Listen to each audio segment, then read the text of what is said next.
Welcome to Law Officer Live. It is May 31st, 2017. My name is Travis Yates. I'm the editor-in-chief of LawOfficer.com and your host for Law Officer Live. And we air every Wednesday night, 7 p.m. Central Standard Time. And it's important for you to know that and for you to share this with your friends and family. We're airing live on Facebook, live on YouTube, and live on the front page of LawOfficer.com. So wherever you're watching this right now, we're going to ask you to hit that link and share it. If you're on Facebook, just hit share and share it to your timeline. It's important that people see what we're doing here because this is the only show for law enforcement and by law enforcement, and it's a narrative that, quite frankly, is rarely even talked about, which is the actual true factual perspective from law enforcement. So we're so thankful that you're with us today, and you're going to want to stay tuned. There's been a landmark case from the United States Supreme Court that just came down yesterday. We're going to have a special guest on talking about what that means to law enforcement. And of course, Stacy Ettel is going to be live in studio here in a little bit, and you're not going to want to miss this incredible interview. And of course, if you haven't seen the last few episodes of Law Officer Live,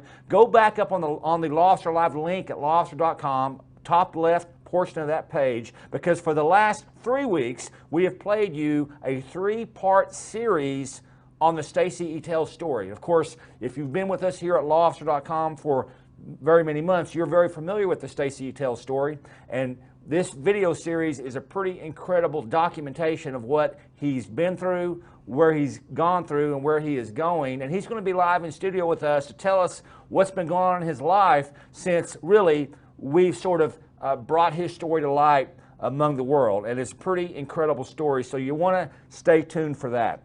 And of course, we're sponsored by WatchGuard Video. They've sponsored the last 4 episodes here at Law Officer Live. This is their last sponsorship for now because they wanted to bring you exclusively the Stacy Ettel story because he is speaking for them around the country in an incredible leadership series. We're going to talk about that a little bit with Stacy later on in the show. You're not going to miss it. And the reason we love WatchGuard, the reason we love partnering with WatchGuard is literally when it comes to body camera video, dash cam video, there's nobody greater. They have over 6,000 agencies around the country. In fact, 1/3 of the agencies that carry body cameras carry WatchGuard Video. But it goes more than just to technology.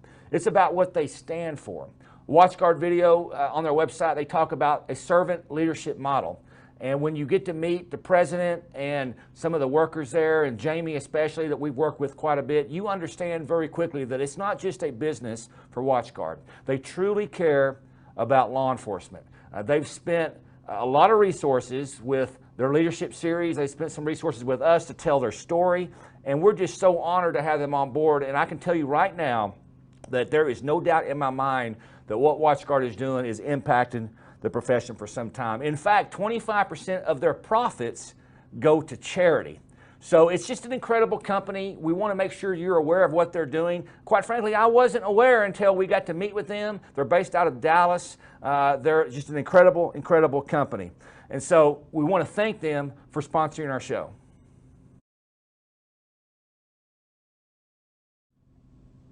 Our article of the week features a landmark Supreme Court case that just came down yesterday. And the article is titled, "Supreme Court Protects Police in New Ruling."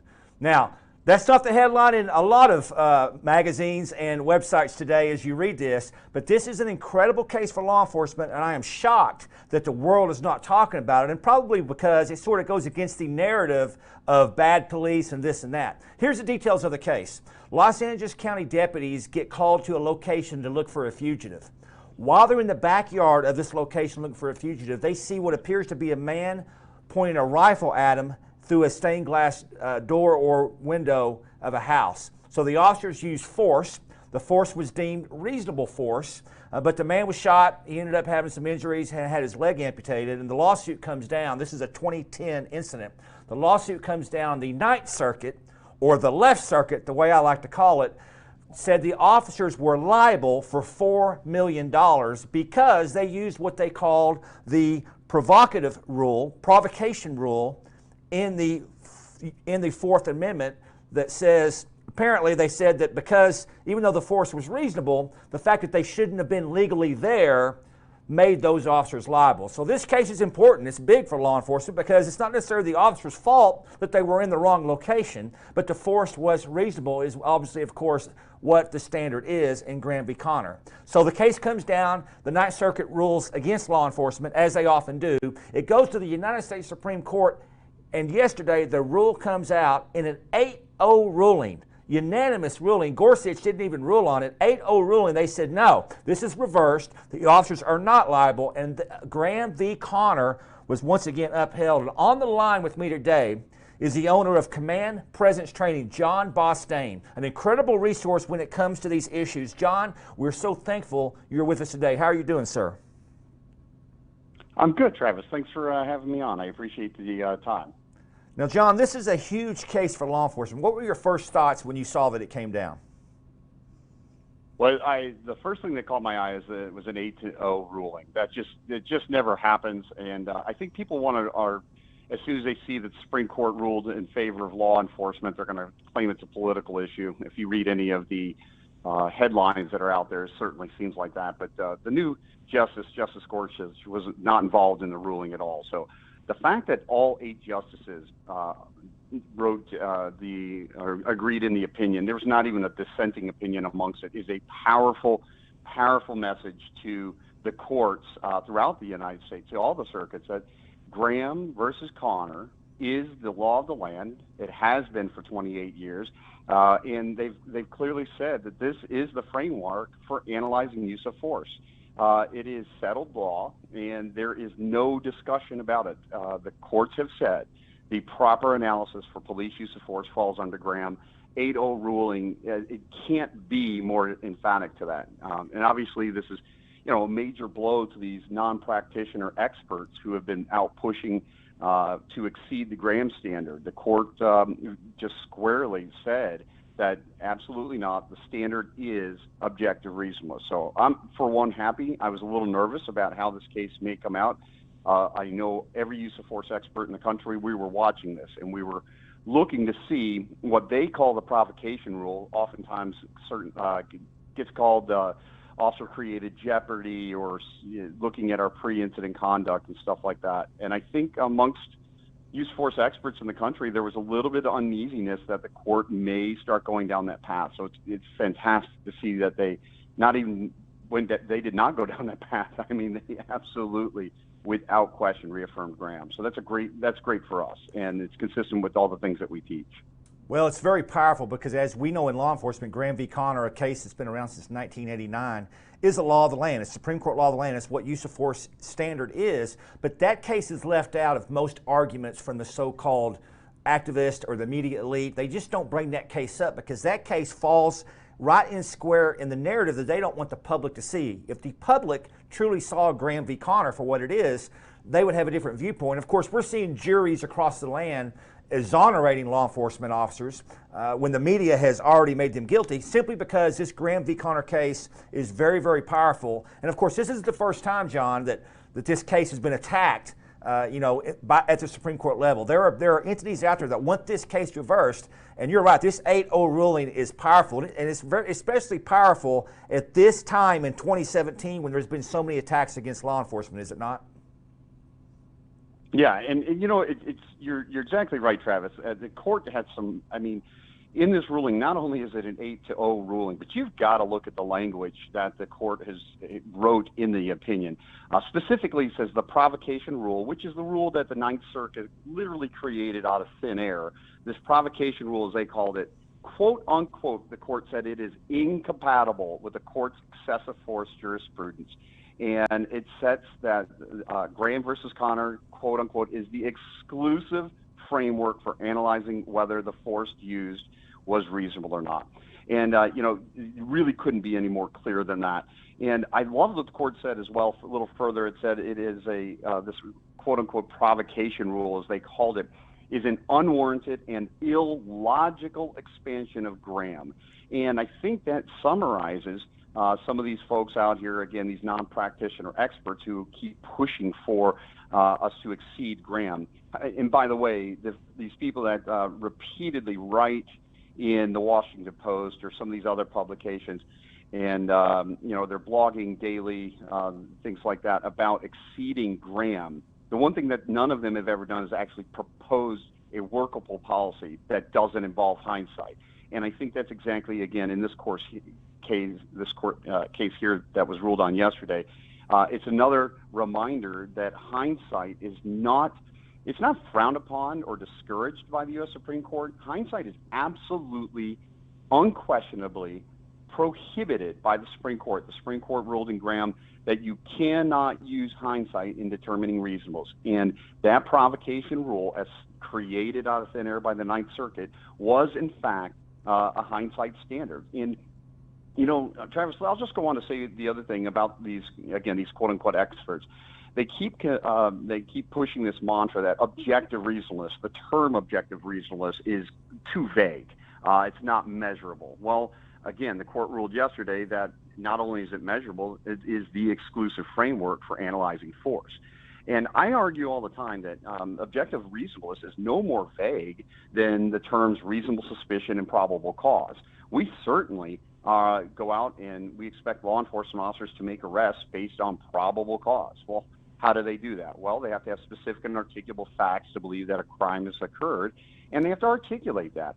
This is no different than what the court says from objective reasonableness. Objective reasonableness requires specific and articulable facts that justify why we did what we did at the moment force was used. And then Graham goes on to give us that framework by saying, hey, when we analyze use of force, here's the rules. We want to know what the severity of the crime was. We want to know whether the person was actively resisting arrest. Were they an immediate threat to the others, or were they evading arrest by flight?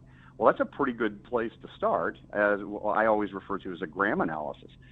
So again, this may, like I said, it's a pretty major blow to the quote-unquote experts out there who've been pushing to change the Graham standard. And I, for one, am thankful that the court kept its head and didn't bow to a lot of the social justice pressure that's out there. Speaking of the social justice folks, John, this hindsight 2020 rule where you cannot judge police officers on this takes every argument away. You know, these arguments we hear, well, he didn't have a gun and he didn't do this, he didn't have that. Of course, that is looking at it as hindsight 2020 vision, and of course Graham v. Connor prohibits that. And when you take that away, it really removes all the argument. So as you said, the Ninth Circuit sort of has invented this provocation clause, and unfortunately many leaders and chiefs and sheriffs around the country have actually included this in policy. It's outside the bounds of Graham. It's a made-up term, but it goes something like this. Those of our audience that may be looking for this in their policy: if the officer placed himself in a position where they shouldn't be, maybe tactically, and then they have to use force even though it's justified, they can be held liable. That is dangerous, is it not? No, yeah, absolutely. Now, listen, at the same time, I think so I'm 100% behind this ruling, obviously. That makes sense, only because it's consistent with Graham. The court says, hey, this is established law. There's really not a discussion to be had here from the court's opinion. Now, on the other side, do I think there's things we can do as law enforcement officers to put ourselves in a better position? To me, there's no question about that. And a lot of that does involve pre-contact decision-making, meaning, when I am going to a call, have I gotten as much information as possible about where I'm going and who's involved and things like that? Making sure we slow down, using available cover, concealment, and barriers. Communication techniques that we can interact with people as long as we do it from a position of safety. So I, for one, am all for a good pre-contact decisions that put officers in a better position. That's great. But at the same time, the courts, again, as you mentioned, they are absolutely unwilling to go back and second-guess every single pre-contact decision of a law enforcement officer. And that's rightfully so, because once you get into this world of hindsight, anything could have been done differently. I mean, literally, well, had you stepped left instead of right, you wouldn't have to use deadly force. How far back do you go? Well, had you called in sick instead of instead of coming to work tonight, then you wouldn't have been involved in this deadly force incident. Well, okay, how far back do we go now? Well, but for the fact that you went to the academy, if you never went to the academy, you wouldn't have been in deadly force. I mean, that's why the court, and I know it's extreme, Travis, but that's why the court prohibits that. You can't continue to back it up to find a place that you like. Now, again, if you've ever attended one of our use of force classes, and we're big on human performance and decision making, but the reality is, I think we can do some things pre-contact when we have time, and it's safe to do so. Heck yeah! You know what? If I can communicate with somebody, I'm not a big fan of the term de-escalation, but I'm more concerned about, hey, effective communication. But if that gets people calmed down and I can interact with them, as long as I do it from a position of safety, I'm all for those types of things. And I think that's where the rub is. Again, these quote-unquote experts think that if those of us that are practitioners and out there teaching these things and stuff like that, unless we agree with their version of holding cops accountable pre-incident, that we're somehow advocating for cops to rush into these situations and forcing bad outcomes. That's just simply not true. Right, it's not true, and we're not going to name any of these entities, PERF, P-E-R-F, but there certainly are entities out there that are not going to be happy with this rule because it goes against their narrative. And John, I think our audience understands very clearly why you have some of the best training out there on use of force and decision making. I can't commend what you're doing more there at Command Presence Training. They need to go check you out. And they can always contact us here at Law Officer. We'll put you in touch with you. But you're going across the country talking about these very issues, and it's doing a world of good in our profession. And it's some of the most professional, realistic training that any law enforcement officer can get. It will make you safer the very next minute, and so we can't recommend it more. One last question, John. Thank you for being here. But this is an 8-0 ruling, like you said. What is this? Where do these social justice warriors stand after this? I mean, this is a pretty hard blow. It's an 8-0 ruling from a mixed court. Where does the court go next? Is this sort of a sign of the times that the court is going to support law enforcement for some time?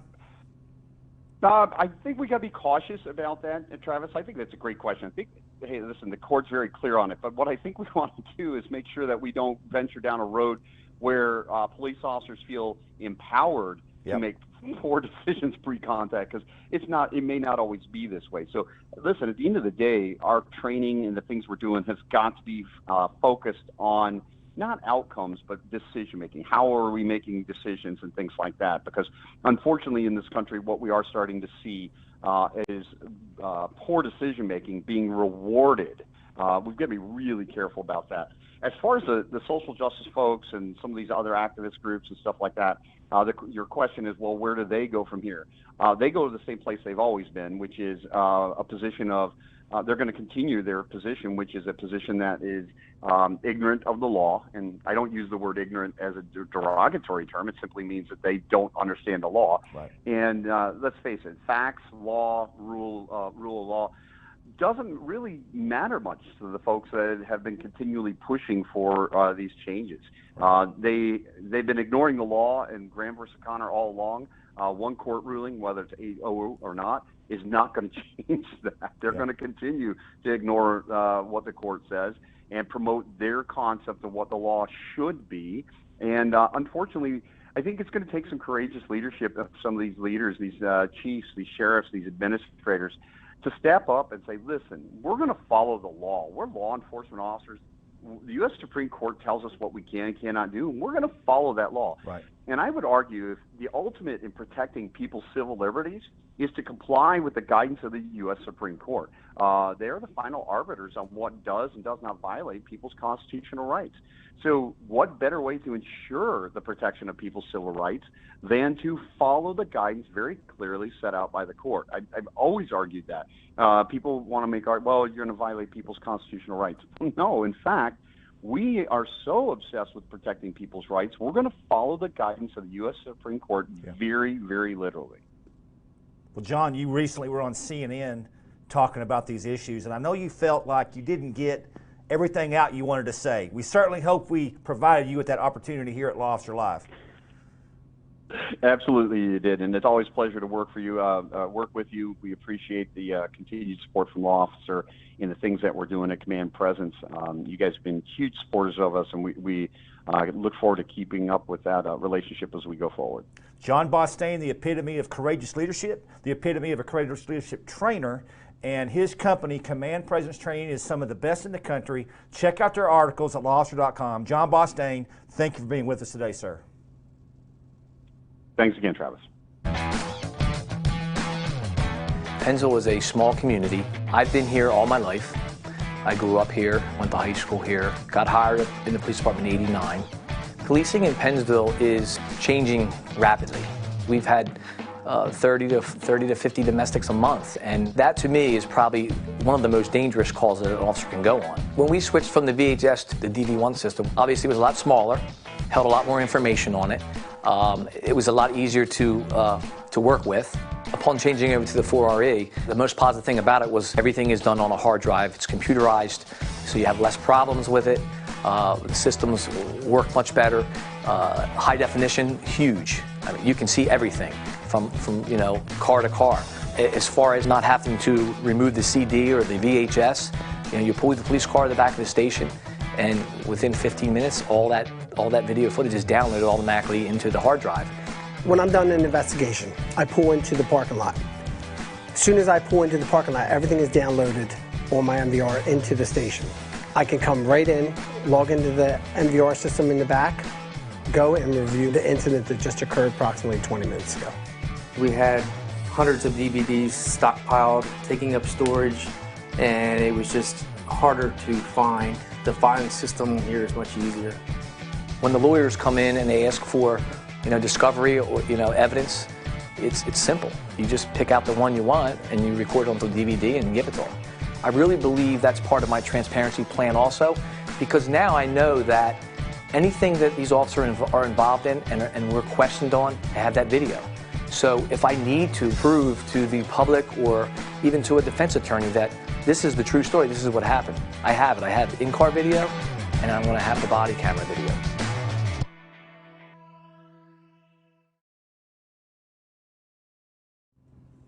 There's WatchGuard. We love the company, and so check them out. Let them know you heard about it here at lawofficer.com. And what we especially love, like we said earlier, was their service to the profession. And they're doing that in 2017 with their Leadership Behind the Line series. That is free leadership training across the country. They're even throwing in a free lunch for you. And Stacy Ettel and Chief Fanning are two of those speakers. We've had members of our audience that have seen both of them speak around the country, and the reviews are off the charts. So check out their website and find out when they're coming to see you. We know in the coming weeks they're going to Denver, they're going to New Jersey, they're going across the country throughout 2017, and you can find out about that at WatchGuard, but you can also find about that here at lawofficer.com by subscribing to our newsletter. We send out newsletters to everybody with upcoming training and tips and news and videos, and that's a weekly newsletter that if you really want to keep up with what's going on in law enforcement, you got to check that out. So you can just hit up our website, lawofficer.com, go to the About Us section at the top of the page. You'll see newsletter right there,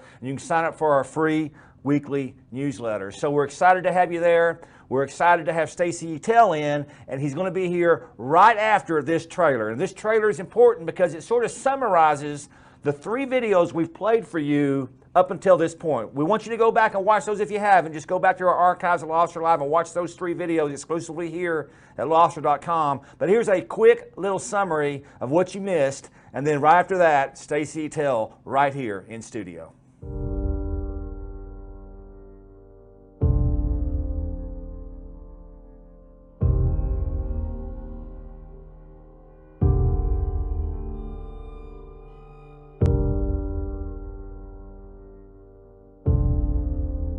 When you make a decision to shoot somebody, it's a horrible decision for the individual. They said to me, somebody's going to have to fall for this. And I remember looking at my chief thinking, somebody's going to fall for this? Nobody did anything wrong. Why would somebody fall for this? In my wildest dreams, I couldn't have imagined that they were going to fire him. I couldn't see how they could have twisted all of that to firing him. As we make a law enforcement decision that has to be made, that everybody else has all this time to evaluate, and you lose the ability to gain employment, the ability to provide for your family, and then you go back to where you started.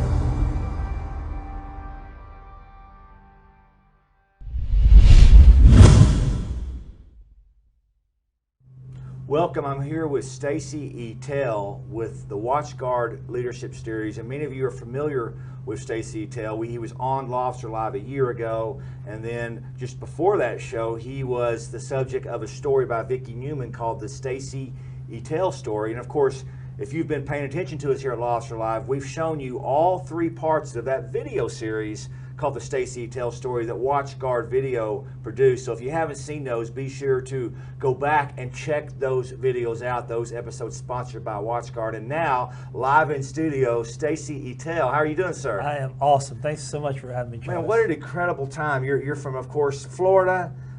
You're in law enforcement out there. WatchGuard Video saw what you were doing with us. They saw your story. They saw what had happened to you. And before we get into what you've been doing with WatchGuard and their leadership training, which is incredible, give our audience a quick recap on why it's called the Stacy Ettel story, why you are a story when they put your name in the internet.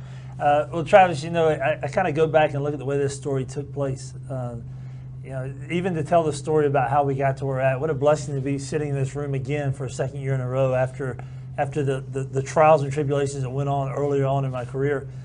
Obviously, from the story, you know, losing your job as a law enforcement administrator, making a law enforcement decision, not being supported by your administration as well as your community, and then losing your job and then not being able to get jobs. And you told this story a long time ago, and nobody really listens, and nobody really listens, and nobody really listens. And then one day you're working back in law enforcement where you really didn't want to be, and you're sitting in a class and you haven't crashed a patrol car in 20 plus years, and you dinged your bumper on a small tree, and you're sitting in a class, and who shows up but you do?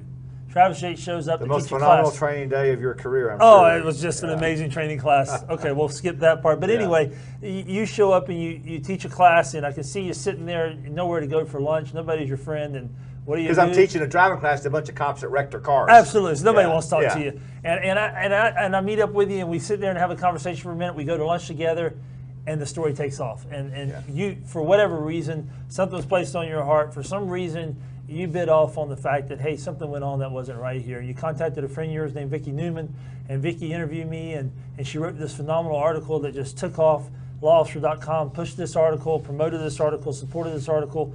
And from that, WatchGuard Video, a lady named Jamie from WatchGuard watched this, read this story, reached out to you, reached out to me, and from there it's just taken off to where we're at today. That's incredible. I mean, it is. The story is really crazy because we did meet in a small town in Florida, not so small, but I mean in a small little classroom. And when I heard the story, you're right, I just knew.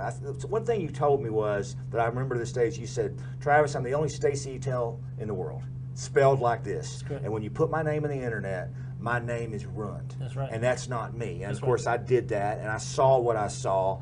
Very, you know, people know, I think, that hate police, that the worst thing you can do to law enforcement is to call us racist. Right? They know. I mean, you can't defend yourself. It's just anonymous people on the internet. I call them keyboard cowards. You know, every town has them. Every cop watching this knows who they are. They're just cowardly little, or in some cases, little fat, roly-poly people that want to say really ugly things about law enforcement. And of course, you were in a very high-profile event, 2010, where you were the supervisor, commander over a tactical incident where a black male was shot. Within policy, within the law, nobody's arrested, and of course, all of a sudden, because it was on a university campus, some protesters started coming. I call them the people with the signs, and instead of listening to the real people, the people that are really trying to do a good thing for the community, and instead of supporting law enforcement, the people with the signs that didn't know anything about anything were the ones they took a side of, and of course, you were sacrificed. And when I heard the story, when I read the articles, another story had to be told, so to speak. And I'm proud to say that after a year of this, thanks to WatchGuard, thanks to Vicki Newman, thanks to many in our audience here at LawOfficer.com, when you put your name in the internet now, a lot of great things come up. That must be pretty cool, right? Oh, man, I can't tell you how many times I Google my name now in a positive way. I look at it and I go, I can't believe that the stories that we have now, they have moved. When you used to Google and you see all the negative stories, they have moved those down to the 3rd page. I mean, they're dropping down quickly, and other positive things, you know, lean was kicked off, and, you know, the humanitarian stuff, and all that stuff just took off, and it just started falling. I'm like, what a blessing, you know, you just wonder how it works. So. Of course, you were in studio a year ago, and you won the Stacy Ettel Humanitarian Award. Now, I'm kind of making fun of you. We literally called it that. We were so moved by your story that LawStar.com decided that every year we're going to give away a humanitarian award to a law enforcement officer out there in the world that is doing great things for their communities and for their countries, for their states. And we named it after you because of all of your humanitarian work. We don't have time to get into, but you've been all over the globe, whether feeding children or building houses. You've done a lot of things for people without getting any glory. There's no news stories on it. We know about that. So we named that first award after you, and then we surprised you with that. That was a pretty cool day. Yeah, and awesome. of course, we've gotten a few nominations since then. I'll tell our audience now, we're about to give that award away for 2017. So send in those award nominations to us here at LawStar.com. Just go to the contact page. But I guess I'm just going to ask you, man, how has your life changed since winning that award, since being here on LawStar Live, since being involved with everything? I mean, things have got to be just tell our audience how things have changed for you. I tell you, I got contacted so I did this program in April. I was here last year, 2016. Summertime, I got a call from Jamie from WatchGuard Video, and she out of the blue wants to send a camera crew down and film me and tell my story. And you know, when law officers are involved in something that's high profile, and I don't care whether it's a law officer, whether it's a teacher, whether it's a pastor, somebody who's been accused of something that didn't happen.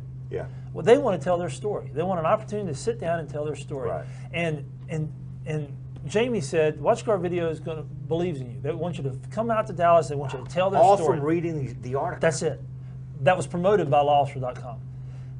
She says, all I want to do is I want you to tell your story. But first, I want you to fly out to Dallas and I want you to tell our company. I want you to tell our company, give a motivational speech to our company, tell them why they're doing what they do in their company. What support do they have at their little position in whatever tech job they have? And I said, okay, no problem. So I flew out there, I did a speech. Then she brought a camera crew in, and that camera crew filmed me for 2 or 3 days in my hometown. They interviewed me and my wife, and they filmed hours of video. And they produced this video that in the late part of 2016, early part of 2017, they said, we want to create a series. We currently have a gentleman, Chief Anning from out in New Mexico. We have a gentleman that's already doing this, and we want you to come on board as one of our other speakers. And they developed a series around us. And I'm telling you, Travis, you can't believe the difference. So you're meeting cops from all over the country. You're teaching a leadership class now that WatchGuard's sponsoring. Let me go back to how thankful we are about WatchGuard, because you're talking about the production value of these videos. And our audience, they should have already seen these videos. We've played these videos exclusively. LawStar.com, WatchGuard has let us promote these videos. All 3 episodes have played right here on LawStar Live. This is the 4th sponsored show by WatchGuard where you're here live in studio. So our audience, if they're a good audience, they've watched all of these. They can always go back on LawStar Live and watch the rest of those. But they are incredibly produced. I'm not going to go into it, but it's a ton of resources, a ton of money, a ton of time to produce what they produced. And they all did it based on what they heard from you down there in Dallas. And obviously it changed them. And I've heard people say this to me because I've gotten a lot of emails in the last year about your story. And people have literally told me, I've never met Stacy, but I have been changed by Stacy's story. And for someone that I know has been through hell and back through what a bunch of cowards did to you, are you seeing the other side of this where maybe there was a reason for this? It's a great question. My wife asked me that question too recently. Smart lady. I was going through all of my, you know how you have your old boxes of stuff, and when I got fired, I remember I showed up, I had an office, my own office, so I had to go in and empty my office out, and I just put it in boxes. You know when I looked at those boxes? 7 years later. This month I looked at those boxes. And I was going through and I was looking at all the things I was involved in, and all the awards and all the things that I was thinking, man, what a path I was on. Right. But then sometimes when you're on those paths, you think, you know, I think maybe God has a different plan. And I would have never left that job to come to this location to be able to tell this story, to be able to speak and impact others, had I not done that. I would have never done that. Right. And for me to have that opportunity to go through something that negative, to bring it over to a positive side, to maybe be able to use that one story to impact somebody else, there was a greater purpose that I didn't know. And no matter whatever was filling those boxes didn't matter. What mattered was, at the end of the day, that story had to occur for me to be able to come out and tell these stories. And I had to run into you in a driving class for you to be able to be that path for those stories to follow. Right. And Vicki had to be, on board to write the article, and Jamie had to read the article. You can't create this story. Can't make that up. No, not at all. So you meet WatchGuard, and of course we're very familiar with WatchGuard, great sponsors of us here at LawOfficer.com. We're helping promote the leadership series through our website, LawOfficer.com. You can check out those banners and click right to where those trainings going on. Free training, free lunches.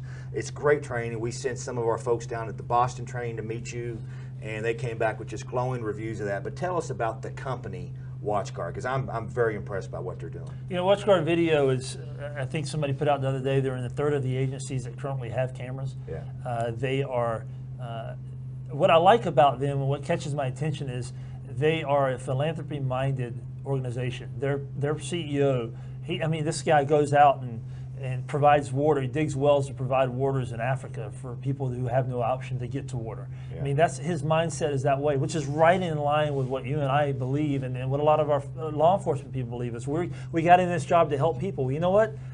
This man was smart and ingenious and created a technical company that can provide cameras for bodies, but at the end of the day, he cares enough about law enforcement to push an organization to develop a leadership series that he gets nothing back on. Right. Oh, they're spending money. They're not making anything. And what he said was, and this is my own philosophy from talking with the company, but hey, we got cameras, or we're doing well with cameras, but even if we put a camera out there and tell the story, it's still not being supported. The cops still aren't being supported. How do we change that mindset? Right. Well, you do it by doing the leadership series, by impacting those people, by getting involved in courageous leadership stuff that you and I are involved in, writing a book on it and presenting classes on it. You do it that way, and you change the mindset from the top, because change doesn't happen down here. So the only way to do it is just to feed the people that have the ability to make those decisions. No, it's a great angle. I mean, how do you change law enforcement as quickly as possible and give them support? Attack the leadership problems in law enforcement. And here's a guy who's not in law enforcement, he's in a technology company that provides law enforcement, that decides, I think I want to tackle that, and spends his own money, own company money, to do it.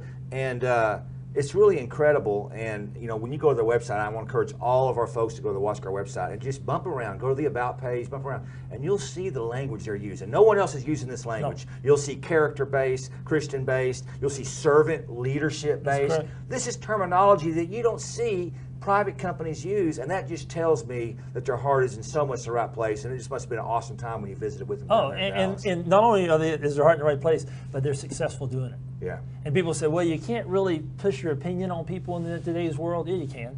You can push your belief on somebody. Everybody else is. Exactly. Yeah. But push the positive side on it. I had a chance to go speak in Cooperstown, New York. Pretty cool to go speak there. Pretty cool little museum there. Yeah, little Hall of Fame place. And while I was there, I spoke to a large number of New York State University police chiefs. That's who was there. It was their conference. It really wasn't a WatchGuard leadership series, but they needed somebody, and WatchGuard was the sponsor for their organization. You went to Cooperstown? I got to go to Cooperstown to speak. Did you invite a brother? Oh my gosh, I'm so sorry. But it was a phenomenal program, because there's a chance to go. Think about this. I got fired from a college, non-renewed from a college, in a very high-profile college. And I got to go back and speak to a large number of police chiefs from colleges in the state of New York. Yeah. And not only tell a story, but maybe prevent them. This was the key to that conversation. Prevent them from ever treating their employees that way. Yeah, it's incredible, man. What an opportunity. And we can't, obviously, Vicki Newman, I give a lot of credit to. She's the one that told the story. I mean, we helped promote it, but she did the legwork. Phenomenal. And then Jamie over at WatchGuard and the WatchGuard CEO, and man, they have just done such a great service that I think will last for years. And you don't know I'm going to ask you this question, but I heard this story and I've got to ask you, and you can obviously be vague about it, but you were at a party with some celebrities and you found a high-profile celebrity that had been through something similar. He was accused of something. He was at the top of his game, just kind of like you were, and these accusations have brought him to his knees. And he found out about your story. He went to the website, LawOfficer.com, read the story, and he called you. And this guy, I'm not going to say who it is. Everybody would know who this guy is. Everybody would know who he is. He called you on the phone and reached out to you. Tell us about that. Yeah, it's an amazing story. I was running an event, a big high-profile golf tournament, and this individual had come as a guest, and he was a very well-known person in this country as far as the faith-based side, and he had a great career, had been speaking all over the country and been very successful, and there were some accusations that came out that of labeling him doing some inappropriate stuff. Which, by the way, let me stop you there. That's the horrible side of the internet, is people can say whatever they want, and you don't get to combat that. I mean, we see at the highest level of the land now with President Trump, where there is no way everything said about him is true. It's just impossible, right? But people can throw things out there to him, to police officers, to you, to him.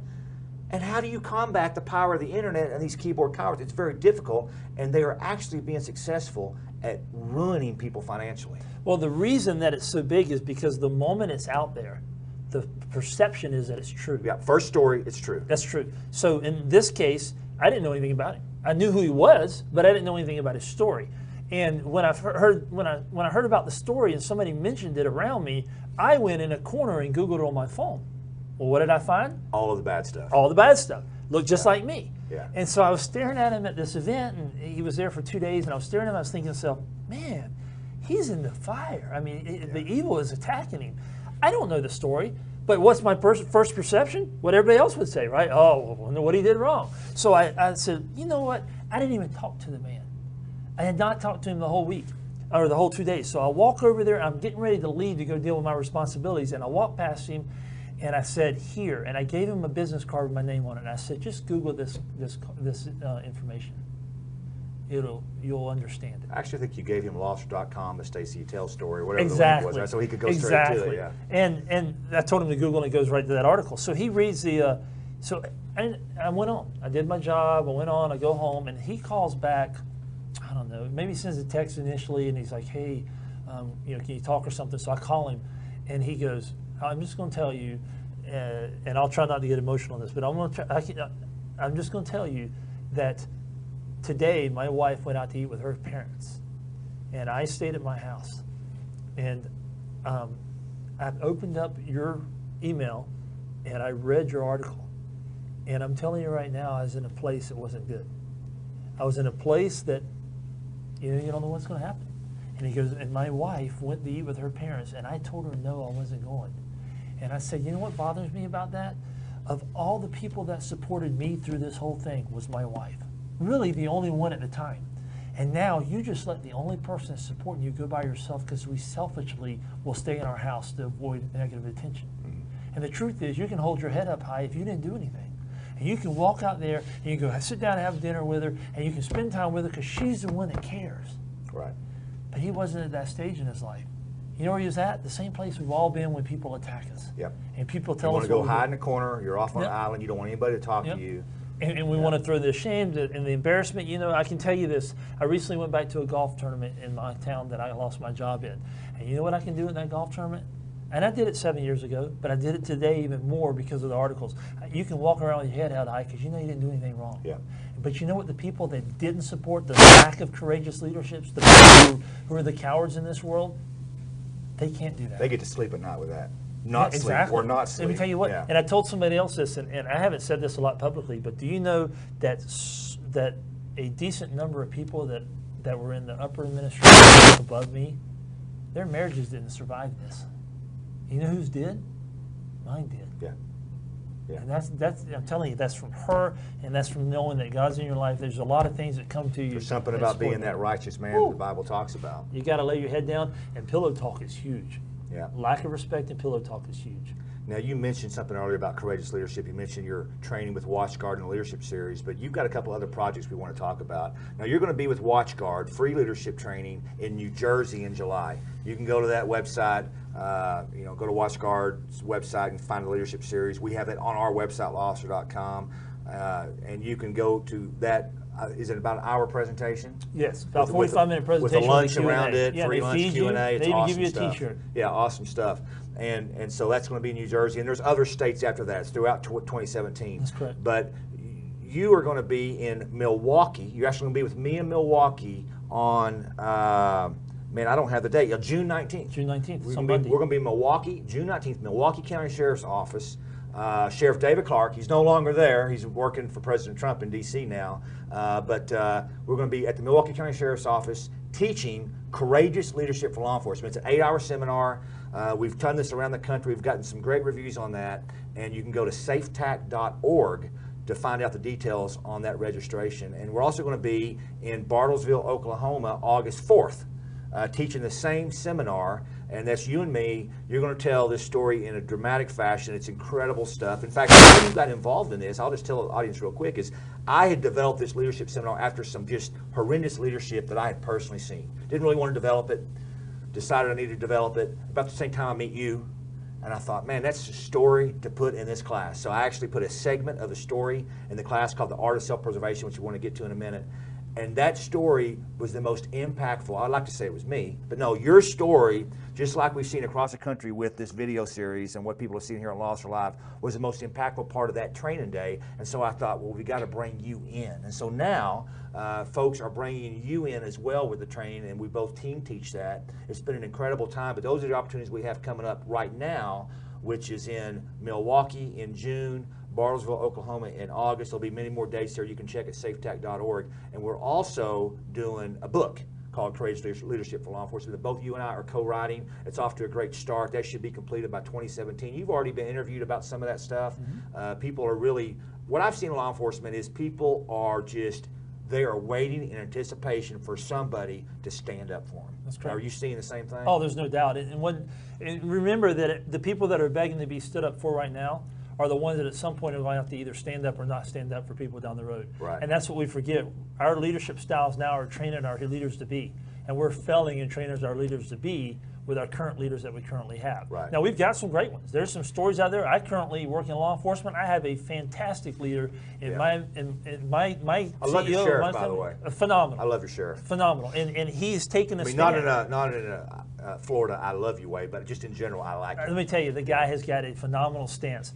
And it's so nice to work for somebody that stands up for their police officers. And there are stories out there. Sheriff Clark was a prime guy. He was public. Everybody knew him. He was out there. But there are a lot that aren't. There are, yeah. And let's forget the upper administration. Let's go to middle management and look at the same issue.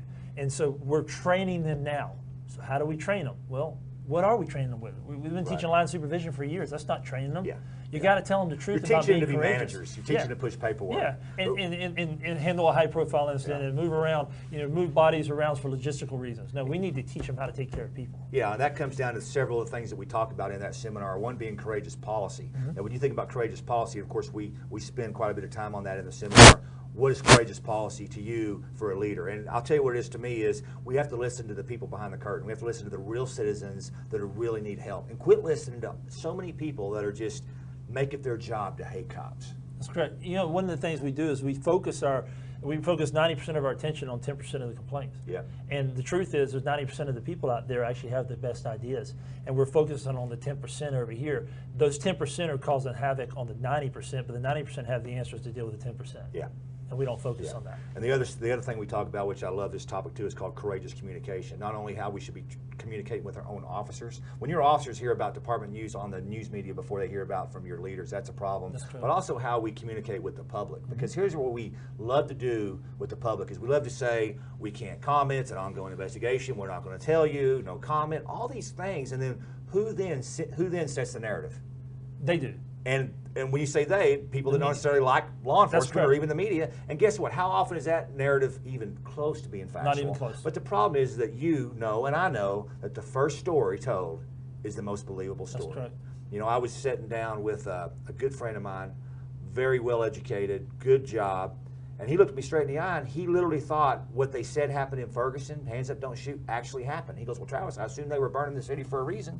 I go, yeah, that didn't happen. And I talked about the Department of Justice report and the findings from the grand jury that none of that ever happened that they were saying happened.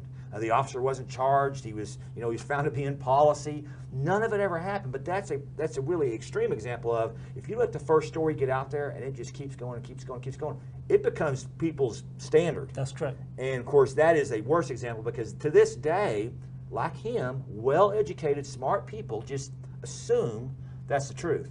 And that's why it's important for our leaders to get out there and get out front of stories, be honest and put context to everything people are seeing. The other part of that is if we're way out in front before we ever have a high-profile incident, and we've built relationships, yep. and we built a relationship not only with our media but also with our citizens, and they believe in you, and the people that work for you believe in you. We're talking about a leader now. then everybody falls in line when something big happens. Yeah. Your employees follow you because they know that you're going to lead them the right way, as well as the constituents, the citizens, as well as the media go, wait a minute, Yeah. we never doubted him before. And what he's telling us the truth because he has the right to. And you know what? He's feeding us. And that's the key. He's feeding us, he's feeding us, he's feeding us. He's not making us starve. And when we start starving, we put out information we don't need to put out. What I love about this class and what I love about you is we were able to collaborate. We both come from different backgrounds, different experiences, different departments, different states, different mothers. All kinds of different things are going on with Possibly. us. All kinds of things are going on with us.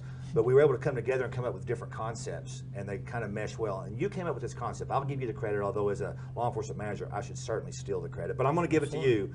That's a joke for any out there that wants to send me a nasty email.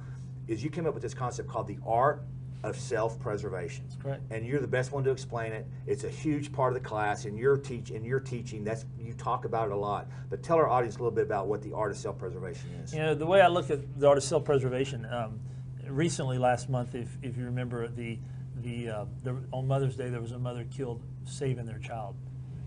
The car took off backwards. The mother jumped in, shoved the kid out of the way, and took the lick. And unfortunately, the lady died. It was on Mother's Day. And I think of, you know, the Bible talks about laying your life down. You talk about self-preservation. Well, we don't carry any of that philosophy, that mindset into our own employees. Yeah, we'll do things for our closest family members. But at the end of the day, you have a responsibility to not look out for yourself all the time. You have a responsibility to look out for somebody else. And when somebody makes decisions in their job, doesn't mean they're always going to be right. Your responsibility is not to worry about your own career and your own future and how your answer is going to affect your own future. Your responsibility is to take care of that employee, to help give that employee guidance, to maybe stand up and say, you know what, that employee didn't do that, or that employee did do that, right, but that wasn't what he was trying to do. Right. And you take the hit sometimes for them. And I'm telling you, from a guy who's had to do it in a high-profile situation, when Smith was the officer who pulled the trigger, they were going to get him. Yeah, they came to you, if I remember right, and that's said, right, we're going to throw this guy under the bus. Somebody's going to fall, yeah, and it's not going to be me, they said. We know who it's going to be, that guy who has this history. But that history that he had nothing to do with that decision that day. Had nothing to do with it. Right. And I could have said, you're right, and bailed out, but it didn't. And you know what? That's why you can walk around with your head held high. And if you can teach leaders to pay attention to the art of self-preservation, don't think about themselves all the time. Right. Then you'll teach them that when they lay their head down at night, when they look at their spouse in the eye, when they walk back into their agency, that people are going to know that they stood up for what's right. I think it's one of the most powerful concepts in a very powerful class. It's a class that neither one of us wanted to get involved in, but we both have experiences where we know it must be done. Courageous Leadership for Law Enforcement. You can check that out at safetac.org.